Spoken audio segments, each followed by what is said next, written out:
Good morning everyone. एक बार फिर से जुड़ गए हैं आप इंडियन हिस्ट्री चैनल के साथ में। और जैसा कि आप सभी जानते हैं कि 5 मार्च 2023 का दिन है आज, और केवल 3 दिन बचे हैं आपके पास, 6, 7, 8, और उसी में 2 दिन आपकी होली भी है। होली के साथ साथ अगर आप देखें तो एसएससी सीएचएसएल 2023 का जो एग्जाम 9 मार्च से लेकर 20 मार्च तक होने वाले हैं, उसमें एसएससी ने एक बहुत बड़ी अपडेट दी है। अपडेट की अगर बात करें तो इस बार एसएससी ने बताया कि किस प्रकार जो है जो कट ऑफ है वो पहले की अपेक्षा बहुत ज्यादा हाई रहने वाली है। उसका कारण बताया कि कितनी पोस्ट पर जो है हमने कितनी कितनी वैकेंसी को निकाला है, और उसमें देखने को मिला कि हमें सबसे ज्यादा इस बार भी ओबीसी की कैंडिडेट ने सबसे ज्यादा फॉर्म फिल किए हैं।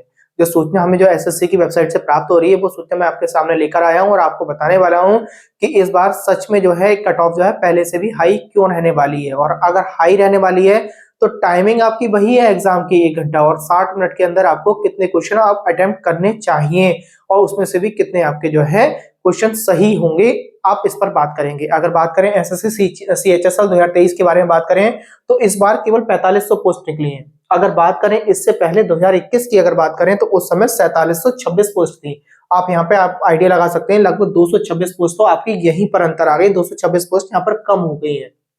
इसके साथ बात करें, जब पोस्ट कम हो गई तो पोस्ट कम होने के साथ साथ इसका मतलब ये हो गया कि 2 साल में अगर 2023 में जब हमारा एग्जाम होने वाला है ये, तो उसमें और भी ज्यादा बच्चे प्रिपेयर होकर बैठे होंगे जिन्होंने सीजीएल भी दे रहे होंगे, सीजीएल के साथ साथ सीएचएसएल जीडी और अन्य तरीके के एग्जामों की तैयारी कर रहे होंगे। क्यों? क्योंकि ऑनलाइन का प्लेटफॉर्म इतना बढ़ चुका है कि कंपटीशन अब धीरे धीरे बढ़ रहा है, कम नहीं हो रहा है।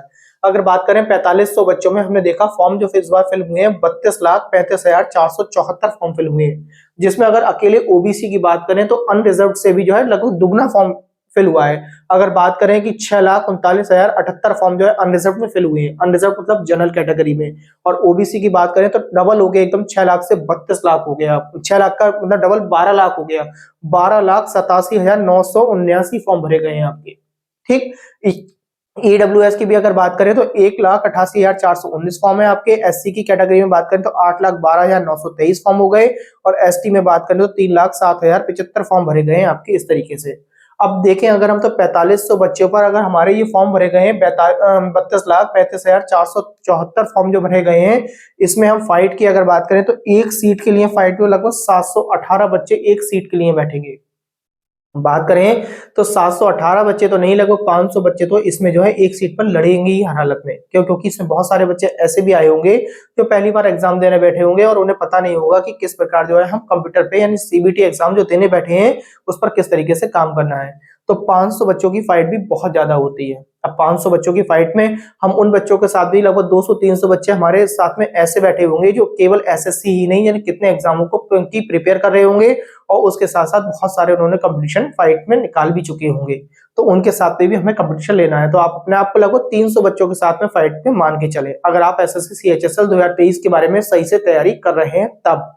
अगर बात करें एग्जाम डेट, मैंने आपको अभी भी बताया कि 9 मार्च से लेकर 20 मार्च के बीच में जो है एग्जाम डेट आ चुकी है। एग्जाम डेट के साथ साथ अगर देखें एडमिट कार्ड आपके वेबसाइट पर आ चुके हैं और आपने सभी ने एडमिट कार्ड देख लिए होंगे। हमने सबसे पहले कहा था आपसे कि इसकी कट ऑफ जो है इस बार पिछली बार की अपेक्षा हाई जाएगी। क्या कारण रहेगा अगर बात की जाए, मैंने अभी आपको बताया, देखो पोस्ट तो कम हो गई हमारी, पोस्ट के साथ साथ अगर बात करें तो 2021 में फॉर्म भी कम फिल हुए थे इस बार की अपेक्षा, मगर नंबर ऑफ अटेम्प्ट की बात होती है, उस बार अटेम्प्ट भी कम बच्चों ने किया था, इस बार अटेम्प्ट भी ज्यादा बच्चों के करने की आशंका जताई जा रही है। अगर बात करें, अगर 2021 में कट ऑफ की बात कर रहे हैं आप, तो देखिए 140 प्लस पर जाके रुकी थी अनरिजर्व की आपकी कैटेगरी में। अगर जो है हम देखें अनरिजर्व की कट ऑफ 140 प्लस, तो 140 प्लस का मतलब हो गया 70 क्वेश्चन बच्चों के 100% सही हुए होंगे, तब 140 क्वेश्चन बने होंगे आपके, 140 नंबर बने होंगे। सेम ऐसे अगर बात करें ओबीसी और अनरिजर्व में कोई खास अंतर नहीं रहा है, केवल पॉइंटों में अंतर रखा है, 0.06 का अंतर रहा है। यानी आप ध्यान रखेंगे कि ओबीसी की इस बार ऐसा भी हो सकता है कि जनरल कैटेगरीज की बिल्कुल सेम रखी जाए आपकी, और कभी कभी तो हमने कुछ वैकेंसी ऐसी भी देखी है जिसमें ओबीसी की जो है कट ऑफ हाई गई है अनरिजर्व से भी। क्यों? क्योंकि कट ऑफ हाई रहने का कारण क्या है, फॉर्म देख रहे हैं आप, डबल भरा गया है इस बार ओबीसी कैटेगरी में। सेम अगर ईडब्ल्यूएस की बात करें तो 131.4 रही थी उस समय। अच्छा एक बात और बताएं आपको, जहां देखते हैं ना अगर हम ओबीसी का फॉर्म अगर ज्यादा फिल होता है अनरिजर्व कैटेगरी से भी ज्यादा, डबल पे बात कर रहे हैं हमारे, तो जब अगर ओबीसी के बच्चा ज्यादा बैठेगा और ओबीसी का बच्चा अगर ज्यादा नंबर लेकर आ रहा होगा तो जनरल कैटेगरी की तो अपने आप ही हाई जाएगी। क्यों? क्योंकि जनरल और ओबीसी को एक ही कैटेगरी के समतुल्य तो रखने की कोशिश करेगा डिपार्टमेंट, तो आप समझ के चलिए कि ये 12 लाख बच्चे बैठ रहे हैं, लगभग 13 लाख बच्चे जो बैठ रहे हैं इसमें ओबीसी में, जब ये अपनी कट ऑफ को बढ़ाएंगे तो इनकी कट ऑफ जब बढ़ रही होगी तो अनरिजर्व की अपने आप ऑटोमेटिक बढ़ जाएगी। तो अब आप आइडिया लगाइए कि पिछली बार अगर 140 प्लस गई है तो इस बार 150 प्लस तो 101% जानी है, और 150 प्लस जाने का मतलब है लगभग 75 क्वेश्चन सही होना, और 75 क्वेश्चन सही वही कर सकता है जिससे 80 क्वेश्चन लगभग आते होंगे। अब 80 क्वेश्चन के लिए सबसे पहले आप ये समझ के चलिए कि 1 घंटे में आप 80 क्वेश्चन अटेम्प्ट करने हैं आपको। 80 अटेम्प्ट तब कर पाएंगे जब आप 100 के 100 पढ़ेंगे, उसमें से जो नहीं आता होगा उसे छोड़ेंगे, और छोड़ने के बाद कम से कम 80 क्वेश्चनों पे सही पर मार्क करेंगे। तो अपना एक टारगेट बना के चलिए, इस तरीके से तैयारी कीजिए कि लगभग 80 क्वेश्चन आप सही कर पाए।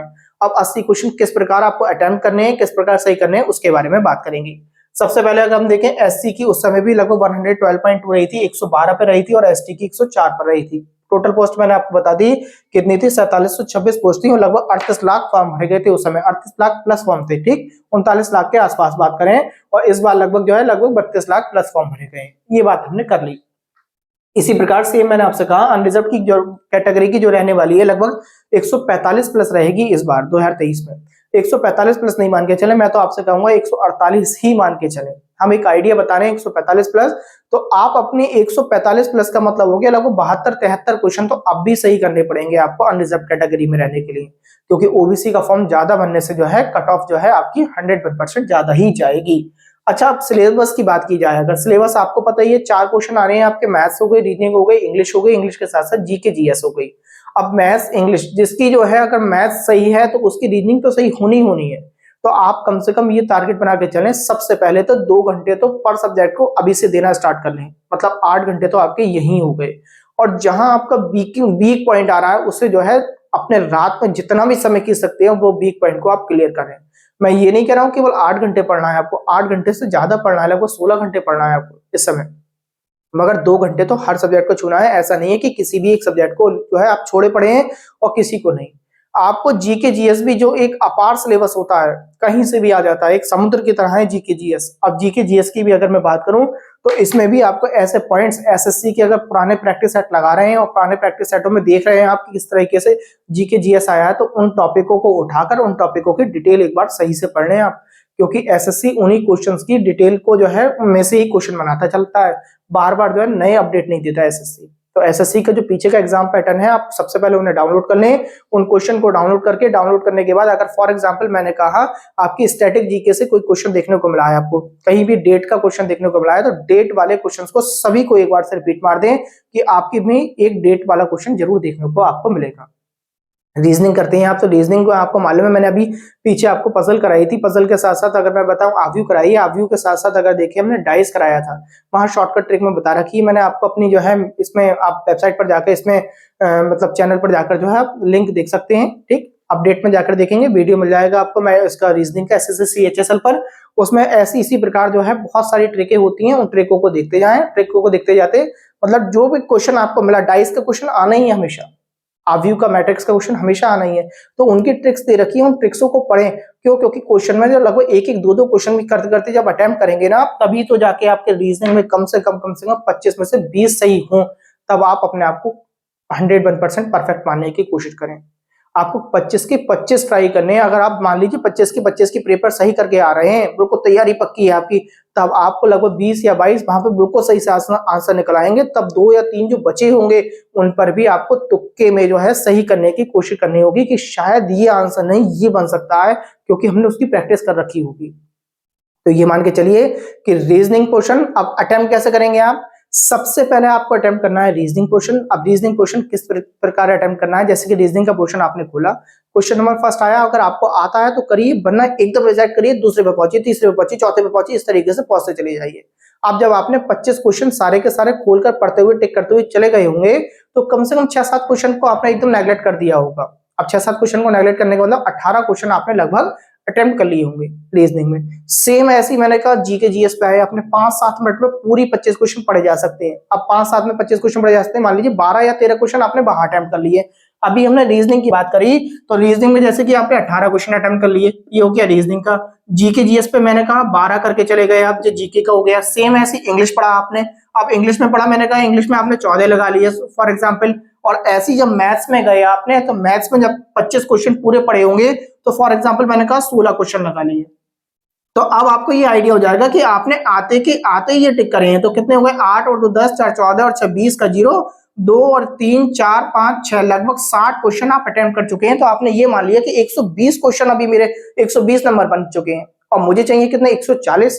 अब 140 बनाने के लिए 140 प्लस नंबर बनाने के लिए 10 क्वेश्चन कम से कम और होने चाहिए। तो अभी आपके पास टाइम बचा होगा, क्यों? क्योंकि आपने ना ये क्वेश्चन को रिजेक्ट करते हुए चले गए थे। अभी लगभग आपके पास 15 मिनट बचे होंगे। अब 15 मिनट में फिर दोबारा से जीके जीएस का जो तुम्हें इंपोर्टेंट लग रहा हो, रीजनिंग का जो क्वेश्चन तुम्हें लगता हो कि मैं कर लूंगा, मैथ का जो लग रहा हो मैं कर लूंगा, तो ऐसे 10 क्वेश्चन आप ढूंढ के लेकर आओगे ना, तो वहीं पे 10 में से मैंने कहा आपने 5 भी अटेम्प्ट कर लिए, 5 के भी सही आंसर लगा लिए, तो आपके नंबर तुरंत कितने हो जाएंगे? क्वेश्चन 65 के अकॉर्डिंग 130 नंबर हो जाएंगे। और 130 नंबर पे अगर आपने बिल्कुल सही वाले अटेम्प्ट करें, गलत को छुआ ही नहीं है, तो जब नॉर्मलाइजेशन होगा तो आपके अपने आप 10-15 नंबर पड़ जाएंगे। तो आप इस तरीके से पेपर को अटेम्प्ट करें। शायद मैं समझता हूं आपको ये स्ट्रेटेजी जो है बहुत ज्यादा बेस्ट लगी होगी। वीडियो आपको पसंद आया होगा, लाइक करें, सब्सक्राइब करें और चैनल पर जाकर जीके जीएस के वीडियो जरूर देख लें, क्योंकि एसएससी के रिगार्डिंग पूरी जीके जीएस के वीडियो जो है हमने अपने प्लेलिस्ट में डाल रखे हैं। नमस्कार, धन्यवाद।